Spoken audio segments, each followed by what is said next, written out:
হে মুসলমান ভাইরা, হে আল্লাহর বান্দারা, শুনো শুনো, আল্লাহ পাক রব্বুল আলামিন বান্দাদেরকে আদেশ করেছেন, ফায়া আইয়ুহাল ইখওয়ানু ফিল মিল্লাতি উদখুলু ফিস সিলমি কাফা।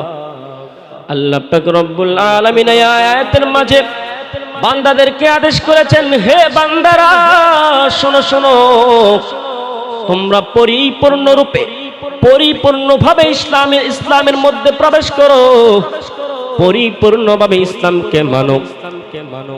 আল্লাহ পাক রব্বুল আলামিন যেই বিধানগুলো বলেছেন, আল্লাহ পাক রব্বুল আলামিন যা কিছু আদেশ করেছেন, আল্লাহ পাক রব্বুল আলামিন যা কিছু করার জন্য বলেছেন, আল্লাহ পাক রব্বুল আলামিন আদেশগুলো মানতে হবে।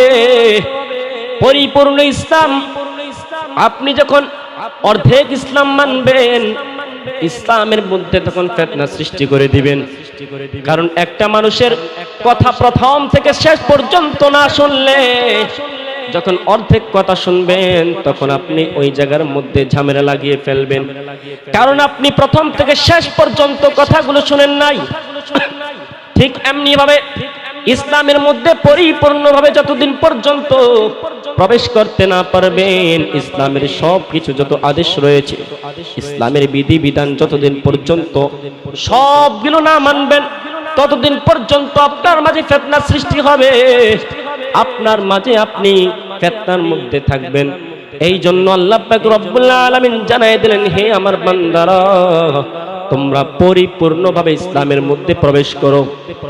এবং অপর আয়াতের মধ্যে জানিয়ে দিলেন, ওয়ালা তাত্তাবিউ খুতুওয়াতিশ শাইতান, এবং জীবনে কোনো কাজের মধ্যে শয়তানকে অনুকরণ করবে না।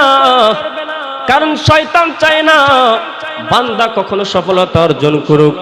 শয়তান সব সময় চায় আল্লাহর বান্দাগুলো যেন সব জায়গায় সব সময় ব্যর্থ হয়ে যায়। এই জন্য আল্লাহ পাক রব্বুল আলামিন সতর্ক করে দিয়েছেন, ওয়ালা তাত্তাবিউ খুতুওয়াতিশ শাইতান। হে বান্দারা শোনো, জীবনে কোনো কাজের মধ্যে যখন কোনো কাজ করবা, তখন শয়তানকে অনুকরণ করবা না। কারণ শয়তান সব সময় তোমাকে খারাপ আদেশ করবে, খারাপ চিন্তা ঢুকাইবে। যখন আপনি একটি কাজ করতে যাবেন, আল্লাহ পাক রব্বুল আলামিন জানিয়ে দিলেন, তোমরা ধৈর্যের সাথে চিন্তা করো, তোমরা ধৈর্যের সাথে কাজ করো। কেননা ধৈর্যকারীর সাথে আল্লাহ পাক রব্বুল আলামিন রয়েছেন। আল্লাহ পাক রব্বুল আলামিন জানাই দিলেন, হে বান্দারা, জীবনে কখনো কোনো কাজের মধ্যে শয়তানকে অনুসরণ করবে না। কারণ শয়তান তোমাদেরকে সব সময় পথভ্রষ্টের দিকে নিয়ে যাবে, খারাপ কাজের দিকে নিয়ে যাবে। আপনি যখন একটি কাজ করবেন, ঠান্ডা মাথায় চিন্তা করবেন। যখন আপনি চিন্তা করতে লাগবেন, আপনার মাথার মধ্যে শুধু দুইটা বিষয়ে চিন্তা আসবে, দুই রকম চিন্তা আসবে। একটা নেগেটিভ চিন্তা আসবে আর একটা পজিটিভ চিন্তা আসবে। যেই নেগেটিভ চিন্তা, ওইটা শয়তানের পক্ষ থেকে আসে।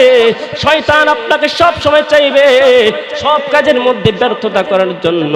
আর যেটা পজিটিভ চিন্তা, ওইটা আল্লাহর পক্ষ থেকে আসে। আর আল্লাহ পাক রব্বুল আলামিনের পক্ষ থেকে যেই চিন্তাটা আসে, আল্লাহ পাক রব্বুল আলামিনের পক্ষ থেকে যেই ডিসিশন আসে, ওই ডিসিশনের মধ্যে আল্লাহ পাক রব্বুল আলামিন বান্দার সফলতা অর্জন রেখে দিয়েছেন। সুবহানাল্লাহ। এজন্য আপনি যখন একটি কাজ করতে যাবেন, ঠান্ডা মাথায় আপনি চিন্তা করবেন। যখন আপনি চিন্তা করবেন, দেখবেন দুই ধরনের চিন্তা আসবে। একটা নেগেটিভ চিন্তা আর একটা পজিটিভ চিন্তা। যেটা নেগেটিভ চিন্তা, ওইটা শয়তানের পক্ষ থেকে আসে। শয়তান আপনাকে সব সময় চাইবে আপনি দ্রুত কাজ করেন। কারণ দ্রুত কাজ করা এটা শয়তানের কাজ। দ্রুত কাজের মধ্যে আপনি সফলতা অর্জন করতে পারবেন না। আর ধৈর্যশীলতার সাথে আল্লাহ পাক রব্বুল আলামিন রয়েছেন। আল্লাহ পাক রব্বুল আলামিন বলেছেন, তোমরা ধৈর্য ধরে একটি কাজ করো, কেননা ধৈর্যকারীর সাথে আমি আল্লাহ পাক রব্বুল আলামিন আছি। আল্লাহ পাক রব্বুল আলামিন যার সাথে আছে তার সফলতা নিশ্চিত। তার লক্ষ্য যত দূর পর্যন্ত থাকুক না কেন, তার লক্ষ্যে সে পৌঁছাতে পারবে। ঠিক না ভাই? ঠিক। এজন্য যখনই আপনি কোনো কাজ করবেন, কোনো ডিসিশন নেবেন, একটু সময় নিয়ে চিন্তা করে যে কোনটা করলে ভালো হয়, কোনটা করলে খারাপ হয়, এটা ডিসিশন নিয়ে চিন্তা করে তারপর কাজ করবে। আমরা দেখা যায় কি করি, উৎপাত করে আমরা ডিসিশন নেই, দ্রুত করে আমরা ডিসিশন নেই, কিন্তু পরবর্তীতে গিয়ে দেখা যায় আমরা সফলতা অর্জন করতে পারি না, আমাদের লক্ষ্যে আমরা পৌঁছাতে পারি না। তারপর দেখা যায় আমরা আমাদের মনে কষ্ট পাই, আমরা তখন আমাদের মনটা ভেঙে যায়, আমরা ওই কাজ আর করতে চাই না।